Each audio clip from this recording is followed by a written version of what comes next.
Hello friends, welcome you all to your channel pharmacy zone. मैं हूं आशुतोष शुक्ला। दोस्तों, हम लोग आज शुरू कर रहे हैं बी फॉर्म 8th सेमेस्टर के सब्जेक्ट फार्मास्यूटिकल रेगुलेटरी साइंस की यूनिट फर्स्ट को। और जो यूनिट फर्स्ट है इस सब्जेक्ट की वो है new drug discovery and development. तो आइए शुरू करते हैं और देखते हैं कि क्या इसमें हमें पढ़ना है। New drug discovery and development में क्या है, कैसे किसी भी नई ड्रग की डिस्कवरी मीन्स कैसे उसकी खोज करी जाती है और कैसे फिर आगे उस ड्रग की डिस्कवरी होने के बाद उसको कैसे डेवलप किया जाता है, यानी कैसे उसको डोजेज फॉर्म में कन्वर्ट किया जाता है। तो इस सब्जेक्ट में हम उनके डिस्कवरी एंड डेवलपमेंट्स में से रिलेटेड जो भी प्रोसेस है, जो भी स्टेप्स हैं और क्या, क्योंकि सब्जेक्ट का नाम है हमारे रेगुलेटरी साइंस, यानी क्या रूल्स एंड रेगुलेशंस को फॉलो करना पड़ता है for the discovery and development of any new drug molecule. इन सब के बारे में पढ़ेंगे। तो आइए स्टार्ट करते हैं फार्मास्यूटिकल रेगुलेटरी साइंस की यूनिट फर्स्ट को। और शुरू करने से पहले अगर अभी तक आपने चैनल को सब्सक्राइब नहीं किया है तो जल्द से जल्द चैनल को सब्सक्राइब जरूर कर लें। तो आइए शुरू करते हैं। और इस यूनिट फर्स्ट में जो हमारा पहला टॉपिक है वो है stage of drug discovery. Drug discovery, या हम ये कह सकते हैं कि ड्रग के डेवलपमेंट के लिए क्या कौन कौन से स्टेज हैं, कौन कौन से स्टेज इन्वॉल्व होंगे, ये इस यूनिट का पहला टॉपिक है जो कि आज हम लोग डिस्कस करेंगे। उसके पहले हम सबसे पहले जान लेते हैं ये जो 3 यूनिट का जो नाम है, ड्रग क्या होती है, डिस्कवरी फेज क्या होता है और डेवलपमेंट फेज क्या होता है। इन तीनों को समझने के बाद फिर हम आएंगे स्टेज ऑफ ड्रग डिस्कवरी के, कि कौन कौन से स्टेज हैं, क्या क्या स्टेप हैं किसी भी ड्रग की डिस्कवरी के लिए या ड्रग की डेवलपमेंट के लिए। तो सबसे पहला न्यू ड्रग, यानी ड्रग क्या होती है। तो ड्रग आप सबको पता है, एक्टिव फार्मास्यूटिकल इंग्रेडिएंट या ड्रग ऐसा केमिकल सब्सटेंस होता है, ये एक ऐसा केमिकल सब्सटेंस है अदर देन न्यूट्रिएंट्स। न्यूट्रिएंट्स को हम ड्रग नहीं कहते हैं।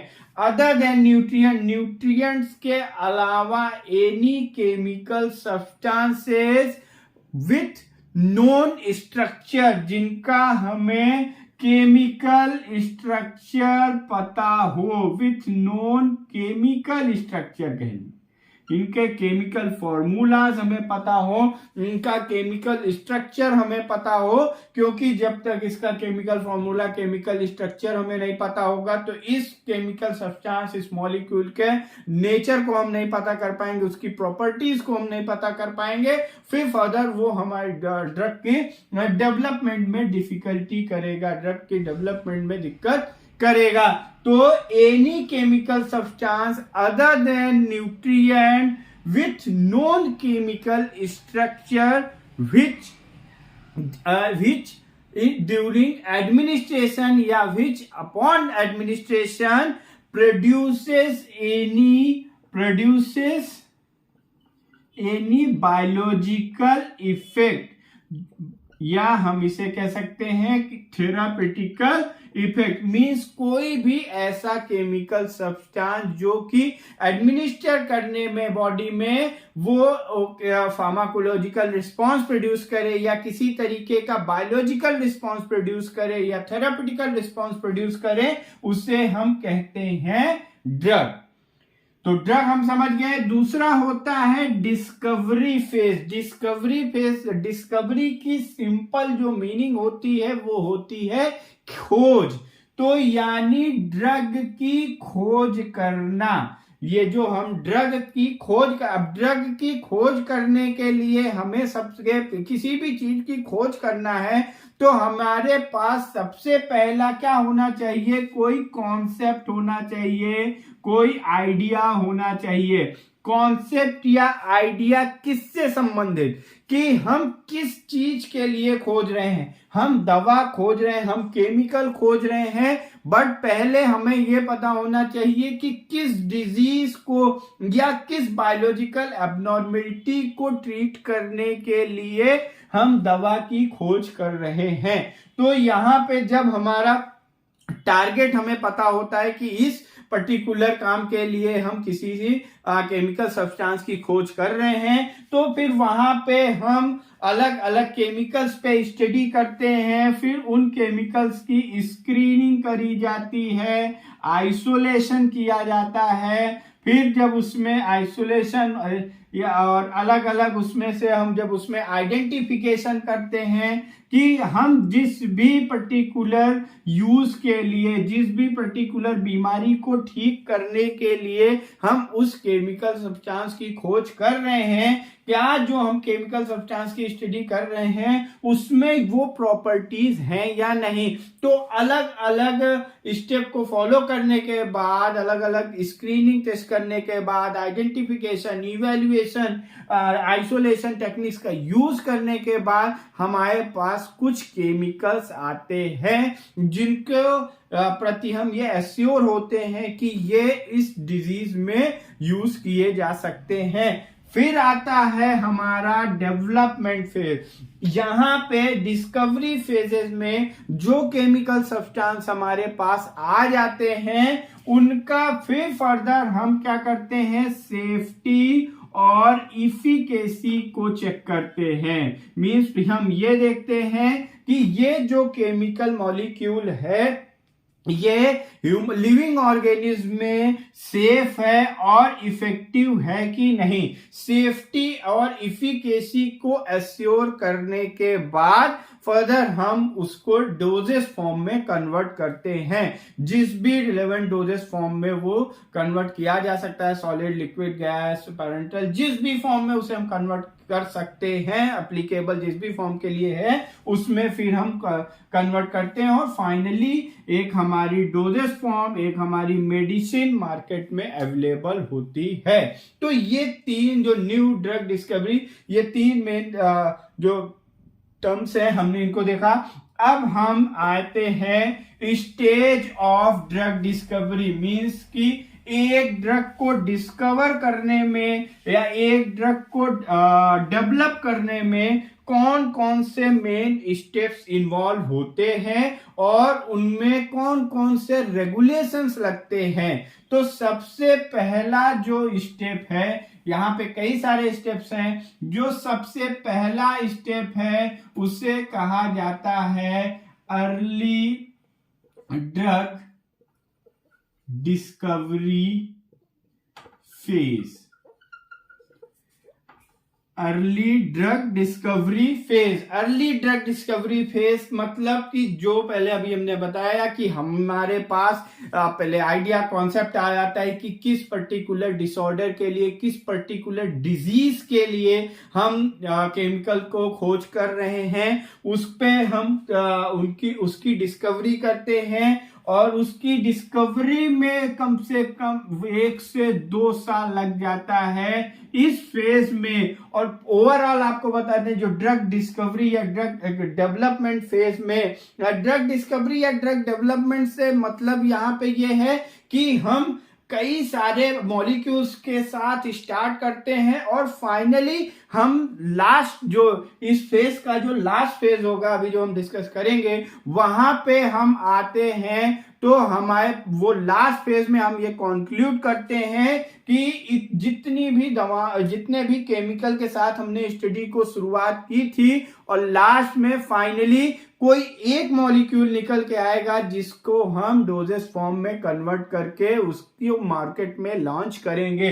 तो इस स्टेज ऑफ ड्रग डिस्कवरी में लगभग 13 इयर्स तक का टाइम लग जाता है, 13 इयर्स का। तो पहला जो स्टेप है वो अर्ली ड्रग डिस्कवरी, मतलब हम यहाँ पे रैंडम सर्च करते हैं केमिकल्स का, 1 से 2 साल लग जाता है और फिर ये जो फेज स्टार्ट होता है ये लगभग 10,000 कंपाउंड्स के साथ या 10,000 सब्सटेंसेस को हम स्क्रीन करते हैं। मतलब आप समझिए 25-50 हजार पे हम उनको सर्च करते हैं, फिर फाइनली 10,000 कंपाउंड्स हम आगे लेके अपनी स्टडी को स्टार्ट करते हैं। फिर सेकेंड जो फेज आता है वो उस सेकेंड फेज को कहा जाता है प्री क्लिनिकल स्टडी।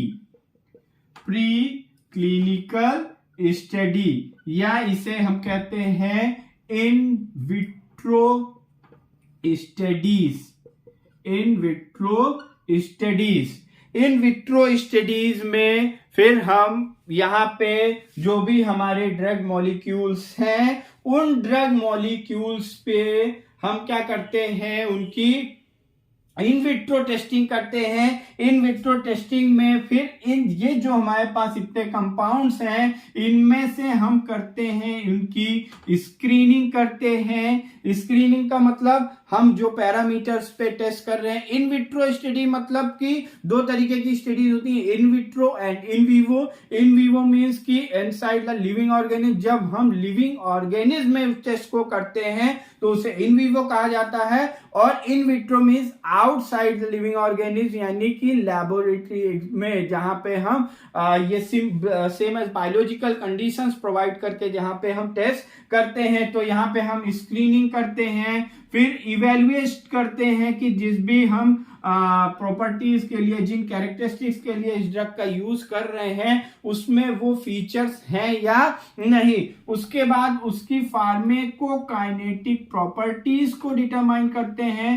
फार्मेकोकाइनेटिक प्रॉपर्टीज का मतलब ADME, absorption, distribution, metabolism, excretion, इन सभी फैक्टर्स की हम इन विट्रो स्टडी करते हैं। और उसके साथ साथ शॉर्ट टर्म टॉक्सिसिटी स्टडीज भी हम यहाँ पे करते हैं। शॉर्ट टर्म टॉक्सिसिटी स्टडीज ये जो करते करते ये लगभग इनमें से हमारे पास यहाँ पे बचते हैं 250 कंपाउंड। 250 कंपाउंड फिर उसमें से हम करते ये, और इसमें जो आपका टाइम जाता है वो लगभग 2 से 4 साल का इसमें समय लगता है। 2 से 4 इयर्स का इसमें टाइम जाता है इन प्री क्लिनिकल स्टडीज या in vitro studies. Pre clinical studies मतलब, क्लिनिकल स्टडीज का मतलब होता है जब हम लिविंग ऑर्गेनिज्म में करते हैं, एंड प्री क्लिनिकल का मतलब बिफोर लिविंग ऑर्गेनिज्म। जब हमारे पास ये प्री क्लिनिकल स्टडी पूरी हो जाती है, मीन्स हमने अर्ली ड्रग डिस्कवरी कर ली, कंपाउंड्स को हमने बहुत सारे कंपाउंड्स लिए, उनमें हमने स्क्रीनिंग आइडेंटिफिकेशन करने के बाद कुछ कंपाउंड्स पे हमने प्री क्लिनिकल स्टडी करी। प्री क्लिनिकल स्टडी करने के बाद हम इसमें रेगुलेटरी ग्रांट के लिए अप्लाई करते हैं फॉर, या हम इस पर एक grant for clinical trial. Clinical trial के लिए, क्लिनिकल ट्रायल यहां तक आप कर सकते हैं, प्री क्लिनिकल स्टडी तक आप कर सकते हैं, बट क्लिनिकल स्टडी स्टार्ट करने के लिए जस्ट प्री क्लिनिकल ट्रायल्स के बाद हमें अप्लाई करना होता है। हमें रेगुलेटरी अथॉरिटी से हमें परमिशन लेनी होती है, और इसके लिए हम जो फॉर्म फिल करते हैं उसे कहते हैं INDA। INDA को आप लोगों ने 7th सेमेस्टर में इंडस्ट्रियल फार्मेसी 2 में अच्छे से पढ़ा है। INDA means investigational new drug application. इसके लिए ये फॉर्म फिल करते हैं। ये हम जो भी इससे कंसर्न रेगुलेटरी अथॉरिटीज होती हैं, CDER है, CDSCO है, उनके पास हम ये अपना फॉर्म या अपना एप्लीकेशन सबमिट करते हैं कि हमें अप्रूवल, ये हमारे पास ये स्टडीज हैं और ये स्टडीज हम एश्योर्ड है अभी तक सही आई हैं, इन सभी पैरामीटर्स पे ये स्टडी हमारी सही गई है, तब हम उसको इस जो भी हमारे पास रिजल्ट आए हैं उन सभी डाटा के साथ हम एप्लीकेशन फिल करते हैं फॉर क्लिनिकल ट्रायल के ग्रांट के लिए, और इसमें लग जाता है 3 से 6 महीने का समय। 3 to 6 मंथ का टाइम यहाँ पे लग जाता है। फिर अगर सब कुछ सही रहता है तो INDA फॉर्म फिल करने के बाद जो भी रेगुलेटरी अथॉरिटी है वो आपको ग्रांट दे देती है, वो आपको अप्रूवल दे देती है कि आप क्लिनिकल ट्रायल स्टार्ट कर सकते हैं। बट अगर वहां पे कोई कमी होगी तो वो आपको इन्फॉर्म करेंगे, उस कमी को दूर करके फिर से आप एप्लीकेशन फॉर्म सबमिट कर सकते हो। तो फोर्थ जो स्टेप आएगा वो INDA एप्लीकेशन अप्रूव होने के बाद क्लिनिकल ट्रायल्स आपके स्टार्ट होंगे। क्लिनिकल ट्रायल्स मींस कि यहां पे हम लिविंग ऑर्गेनिज्म पे अपना क्लिनिकल ट्रायल शुरू करेंगे। लगभग 250 कंपाउंड्स का आइसोलेशन होते होते फिर 5 कंपाउंड्स पे हमारा 5 मॉलिक्यूल्स पे हमारा क्लिनिकल ट्रायल स्टार्ट होता है। और इस क्लिनिकल ट्रायल में जो समय लगता है वो 3 से 10 साल का लगता है, 3 to 10 ईयर्स का समय लगता है। और यहाँ पे क्लिनिकल ट्रायल जो स्टडीज होती है वो आपकी 3 फेज में होती है, phase 1, phase 2 and phase 3। Phase 1 में सबसे पहले हम सेफ्टी को चेक करते हैं और इस फेज को कहा जाता है फार्माकोलॉजिकल टेस्टिंग या एक्सप्लोरेटरी। फिर हम यहाँ पे इफिकेसी को चेक करते हैं, जो भी ड्रग है हमारी वो एफिकेसियस है या नहीं, उसके इफेक्ट को चेक करते हैं। एंड फेज 3 जो होता है ये होता है कंफर्मेटरी ट्रायल, मींस कि यहाँ पे हम इस ड्रग की सेफ्टी और इफिकेसी को के बारे में कंफर्म हो जाते हैं यहाँ। और इन तीनों फेजेस में ये जो फेजेस हैं, ये क्लिनिकल ट्रायल जो है ये लिविंग ऑर्गेनिज्म में होता है। यहाँ पे जो हम सब्जेक्ट्स लेते हैं, जो हम वॉलेंटियर्स लेते हैं, जो लिविंग ऑर्गेनिज्म लेते हैं, जिन पे हमें टेस्ट करना होता है, उनके नंबर को फेज दर फेज हम स्टार्ट करते रहते हैं। यहाँ पे पहले हम 10 से 50, फिर 100, फिर फाइनली हम 1000 पे सब्जेक्ट्स पे हम इस टेस्ट को करते हैं। और जो सब्जेक्ट सिलेक्शन किया जाता है वो रैंडम अलग अलग जियोग्राफिकल स्टेट से, उनमें कुछ हम हेल्दी वॉलेंटियर्स लेते हैं, कुछ जिनमें डिजीज हो ऐसे लेते हैं,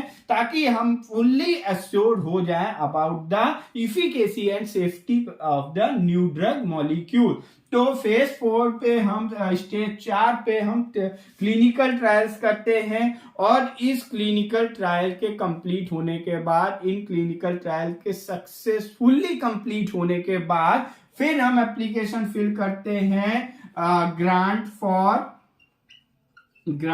for MAA, marketing authorisation approval के लिए। ये हम फॉर्म फिल करते हैं किसके पास? FDA के पास फिल करते हैं, जो हमारी रेगुलेटरी अथॉरिटी है। CDSCO है, इसके लिए भी FDA मेन अथॉरिटी है, CDSCO है, CDER है, उनके पास हम इस फॉर्म को फिल करते हैं। और इस फॉर्म को ये फॉर्म का जो नाम है वो है NDA, यानी न्यू ड्रग एप्लीकेशन।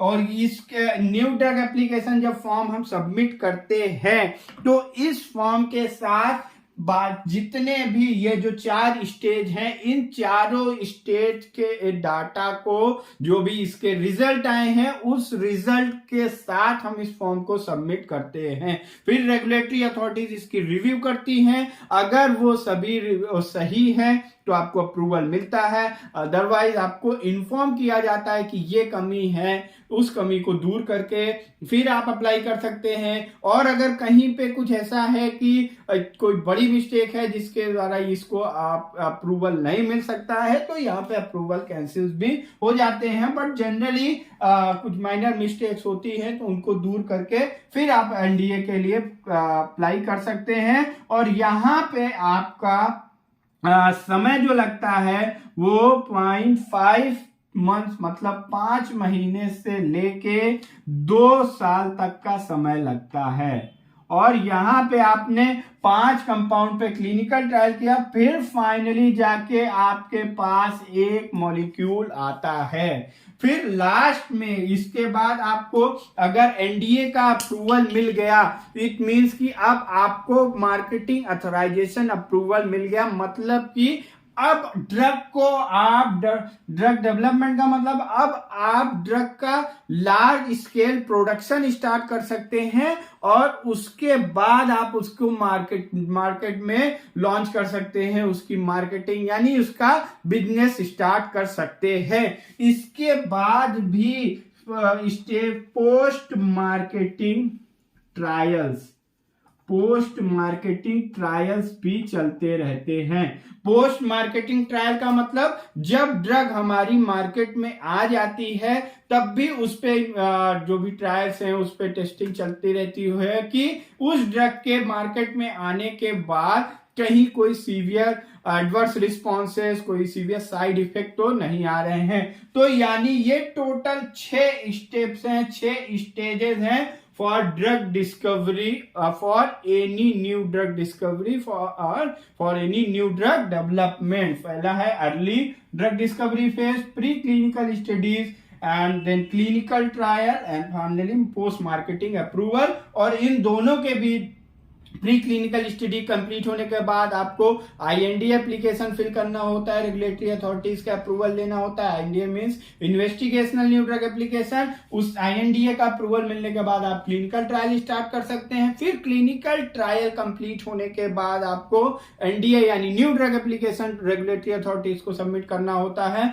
एनडीए का अप्रूवल मिलने के बाद आप ड्रग की मार्केटिंग स्टार्ट कर सकते हैं। तो गाइस ये था stages of new drug discovery. I hope कि आपको ये टॉपिक समझ में आया होगा। इस टॉपिक से रिलेटेड कोई भी क्वेरी हो तो आप कमेंट बॉक्स में ड्रॉप कर सकते हैं। इस टॉपिक का पीडीएफ नोट्स आपको डिस्क्रिप्शन बॉक्स में मिल जाएगा। Thank you very much.